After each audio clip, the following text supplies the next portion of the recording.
Hi everyone, welcome back to my YouTube channel. Last video में हमने national emergency cover किया था, article 352। ये उसी वीडियो की कंटिन्यूएशन में मैंने ये जो टॉपिक है बाइफरकेट कर दिया था। So let's start with the topic. आज हम पढ़ेंगे presidents rule and financial emergency. हाँ जी, तो आर्टिकल 356 याद रखने की ज़रूरत है इसमें, प्रेसिडेंट्स रूल में। अब प्रेसिडेंट को कैसे पता चलेगा कि कोई स्टेट कॉन्स्टिट्यूशन के अकॉर्डिंग वर्क कर रहा है कि नहीं कर रहा है, फंक्शन कर रहा है कि नहीं कर रहा है? तो उसके लिए दो ऑप्शंस है, या तो on the report of governor or even otherwise, है ना। या तो गवर्नर जी की रिपोर्ट होनी चाहिए प्रेसिडेंट के पास, या तो अदरवाइज भी वो अगर उनको लग रहा है तो वो अप्लाई कर सकते हैं आर्टिकल 356 प्रेसिडेंट्स रूल। अब ग्राउंड्स क्या बताए हुए हैं यहाँ पे? Grounds is that not in accordance with the constitution. Now हमारा जो आर्टिकल 352 था नेशनल इमरजेंसी, उसमें इतना डिटेल्ड कॉन्स्टिट्यूशन मेकर्स ने बताया है कि if the president is satisfied about the grave threat to the country due to external aggression, war और आर्म रिबेलियन। तो इतने ब्यूटिफुल वर्ड्स यूज़ किए हुए हैं। यहाँ पे सिर्फ लिखा हुआ है when the states don't work in accordance with the constitution. So we just studied कि जो ग्राउंड्स हैं प्रेसिडेंट्स रूल के आर्टिकल 356 के, that is not clearly mentioned, not there is no detailed explanation about the grounds. Ground में क्या दिया हुआ है कि क्या रीज़न हो सकता है? बस ये रीज़न है कि if states are not working in accordance with the constitution, so that is a ground, but there is no detailed explanation. So one more question that can be formed is that why article 356 is a dead letter, है ना। Constitution makers जो थे, जैसे article 352 में मैंने आपको बताया national emergency में इतने अच्छे अच्छे वर्ड्स हैं, war, external aggression, arm rebellion, है ना। लेकिन यहाँ पे ऐसा कोई वर्ड ही नहीं है, मतलब कुछ स्पेसिफाइड ही नहीं है कि क्या अगर स्टेट्स फॉलो नहीं करेंगे तो एक प्रेसिडेंट रूल वहाँ पे लग सकता है। तो हमने कॉन्स्टिट्यूशन मेकर से पूछा कि आपने कॉन्स्टिट्यूशन में आर्टिकल 356 को क्लियरली ग्राउंड्स क्यों नहीं मेंशन किए हैं, सिर्फ ये आपने लिखा हुआ है कि in not in accordance with the constitution. So the constitution makers said that they felt that such articles will never be called into operation. Why would the union unnecessarily intervene in the state's affair? ऐसा उनको लगा constitution makers में कि union unnecessarily क्यों states की affairs में interfere करेगा। And if it does, president who is endowed with the power will take proper precautions to stop the union. अगर लेट्स सपोज यूनियन ऐसे करते भी हैं तो हमारे जो प्रेसिडेंट साहब हैं वो स्टॉप कर देंगे यूनियन को। That is why article 356 was left loosely drafted, क्योंकि हमारे जो कॉन्स्टिट्यूशन मेकर्स हैं उनको ऐसा लगा कि इतना यूज़ ही नहीं होगा। That is why article 356 is a dead letter. But actual में हुआ क्या? जो कॉन्स्टिट्यूशन मेकर्स को लग रहा था कि ये आर्टिकल इतना ज़्यादा यूज़ ही नहीं होगा, इतना ऑपरेशन में नहीं आएगा, यूनियन नहीं यूज़ करेगा इसको, एक्चुअल में उसका बिल्कुल अपोजिट हुआ। It was hope to be a dead letter of the constitution, but it has turned into a deadly weapon. Deadly weapon means that it has been misused a lot of times. Now comes the question, why is when article 356 is proclaimed, why is it called president's rule, है ना। Why is it called president rule? Article 356 को हम president's rule क्यों कहते हैं? सो these are the reasons that firstly it assumes executive power of the state, यानी कि जो भी स्टेट के पावर्स हैं, जो भी स्टेट का फंक्शन है, वो सारा कंट्रोल, मतलब state completely comes into the control of the union. और you can see the president भी तो यूनियन एग्जीक्यूटिव भी होते हैं। So because president assumes executive power of the state, here it is written, president can take up the functions of the state government and powers vested in the governor or any other executive authority in the state. तो इसका मतलब है कि president के पास states की सारी powers and functions आ जाती हैं। Okay, now second point is legislative powers. Now what does legislative powers here mean? In normal situations क्या होता है कि सेंटर के पास यूनियन के पास हमारी दो लिस्ट रहती है, union list and concurrent list. लेकिन जैसे ही इमरजेंसी प्रेसिडेंट्स रूल लगता है किसी भी स्टेट में, तो जो स्टेट लिस्ट होती है उस पर भी प्रेसिडेंट लॉज बना सकते हैं। सो लेजिस्लेटिव पावर्स में here it is written that president can make laws on state list, powers of state legislature, और this is the slash that powers of state legislature are to be exercised by the parliament. Okay. Third point is redistribution of finances between center and state.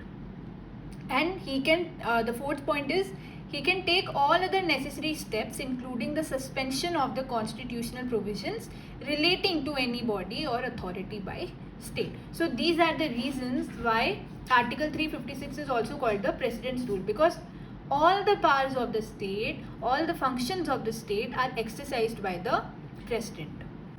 अब एक तो हमने article 356 पढ़ा in relation to president's rule, that you should remember. Second article that is to be remembered is Article 365. Article 365 says whenever a state fails to comply with any direction from the center, comply is into act in accordance. Like centre ने अगर states को कुछ direct किया है, कुछ order किया है कि आपको ये काम ऐसे करना है, और स्टेट्स हो सकता है वॉलंटरीली रिफ्यूज़ कर दें या वो नहीं मान रहे हैं सेंटर की बात, so if the president is satisfied so he can proclaim president's rule in such situation. इसलिए जो है प्रेसिडेंट्स रूल के लिए हमको दो आर्टिकल्स याद होने चाहिए. One is article 356 that is on the report of governor or even otherwise the president can proclaim president's rule. And second is Article 365, that is when state fails to comply with any direction from the center. अब जैसे ही president साहब को ये लगता है कि ये जो स्टेट है the state is not working in accordance with the constitution, वो क्या करते हैं, वो वहाँ पे प्रेसिडेंट रूल उस स्टेट में प्रोक्लेम कर सकते हैं. एंड फॉर 2 months, 2 months के लिए ये प्रोक्लेम किया जा सकता है. With in 2 months, before the expiry of 2 months, presidents rule must be approved by both the houses of parliament. तो इसका मतलब क्या है कि प्रेसिडेंट्स रूल अप्लाई करने के लिए भी पार्लियामेंट्री अप्रूवल नीडेड है.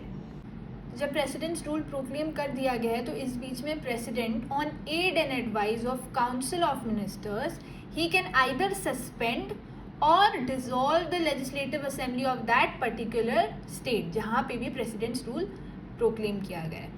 तो ये क्या है, ये this is a kind of mockery of democracy. क्यों? क्योंकि एक एग्जीक्यूटिव ऑर्डर पे, या काउंसिल ऑफ मिनिस्टर्स भी एग्जीक्यूटिव ही होते हैं, तो उनके एक ऑर्डर पे जो है उस स्टेट की लेजिस्लेटिव असेंबली पूरी तरह से डिसॉल्व हो सकती है या सस्पेंड हो सकती है. कौन सी लेजिस्लेटिव असेंबली की हम बात कर रहे हैं? वो लेजिस्लेटिव असेंबली जो डायरेक्टली इलेक्टेड है बाय वोटर्स. और लेजिस्लेटिव असेंबली क्या होती है? It is the voice of the people of that state. So what is this? This is a mockery of democracy. This is a political weapon used by the executive, and this is misused so many times that it has been used more than 125 occasions. Now second step है कि एक बार आपको parliamentary approval मिल गया, once you get the parliamentary approval, president's rule is issued for the next 6 months, है ना. And third point जो याद रखना है हमें कि ये मैक्सिमम 3 years के लिए ही हम इसको प्रोक्लेम कर सकते हैं.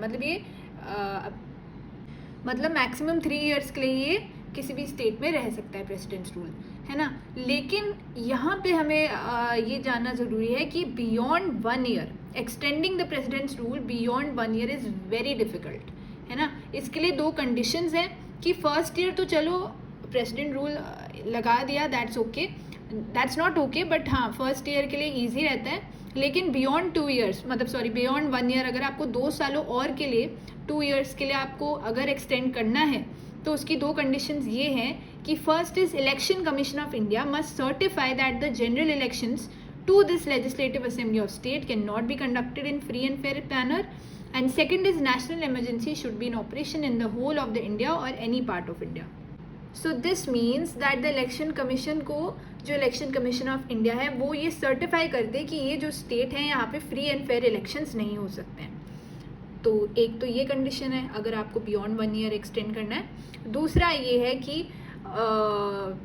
नेशनल इमरजेंसी ऑपरेशन में होनी चाहिए either in whole of India, या तो पूरे इंडिया में या इंडिया के किसी पार्ट में.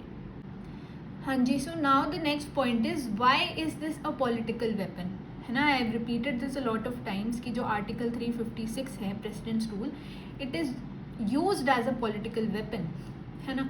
सो वाई, क्योंकि जो एग्जीक्यूटिव पावर्स है स्टेट की वो ये प्रेसिडेंट के पास चली जाती है जो कि यूनियन एग्जीक्यूटिव है. लेजिस्लेटिव पावर्स प्रेसिडेंट के पास चली जाती है. फाइनेंशियल पावर्स को रीडिस्ट्रीब्यूट कर देते हैं सेंटर और स्टेट के बीच में. But so these are the reasons why it is a political weapon. But thankfully fundamental rights are not suspended during president's rule. This is the point that we should remember कि fundamental rights suspend नहीं होते हैं president's rule के time. Political weapon ये इतना widely use होने लग गया था कि जैसे अगर आप समझो यूनियन में या सेंटर पे अगर गवर्नमेंट चेंज होती है या जो भी पॉलिटिकल पार्टी है दूसरी पॉलिटिकल पार्टी का रूल आता है तो स्टेट में प्रेसिडेंट्स रूल लगा देते हैं. सो इसलिए इसको इतना मिसयूज़ किया गया है. Now comes our next point that is judicial review. अब हमें इस पर ये अंडरस्टैंड करने की ज़रूरत है कि 38th अमेंडमेंट एक्ट जो आया था 1975 का, उसमें ये था कि अगर if the president is satisfied it cannot be questioned in the court. President की satisfaction is final when it comes to president's rule. लेकिन जो by the 44th amendment act of 1978 it was said that president is not beyond judicial review, है ना. I told you that everything here in India is under judicial review. Judicial review is the part of basic structure doctrine and it cannot be separated. तो इसी में जो हमारा Bommai case है 1994 का, this was a landmark judgment in relation to president's rule. जैसे केशवानंदा जो judgement था, केशवानंदा भारती जजमेंट जो था in relation to the basic structure doctrine, वैसे ही Bommai case is the landmark judgement when it comes to president's rule. So they said that there should be an actual breakdown of constitutional machinery of the state. कि भाई आप मजाक में मत लो कि union में गवर्नमेंट चेंज हुई है तो हमने स्टेट में प्रेसिडेंट्स रूल लगा दिया. एक ये भी पॉइंट था कि जो ऑर्डिनेंस मेकिंग पावर है ना प्रेसिडेंट की, आर्टिकल 123 आर्टिकल 123 में it is said that the president can issue ordinances. तो यूजुअली आई टोल्ड यू कि जो यूनियन है उनके पास एक यूनियन लिस्ट होती है और कॉन्करेंट लिस्ट होती है इन नॉर्मल टाइम्स. लेकिन जब प्रेसिडेंट्स रूल लग जाता है स्टेट में तो जो लेजिस्लेटिव पावर्स होती है, पार्लियामेंट की पावर है, वो भी प्रेसिडेंट के पास आ जाती है. So it was said that it was challenge कि जो ऑर्डिनेंस मेकिंग पावर है प्रेसिडेंट की वो भी मिसयूज़ हो रही है.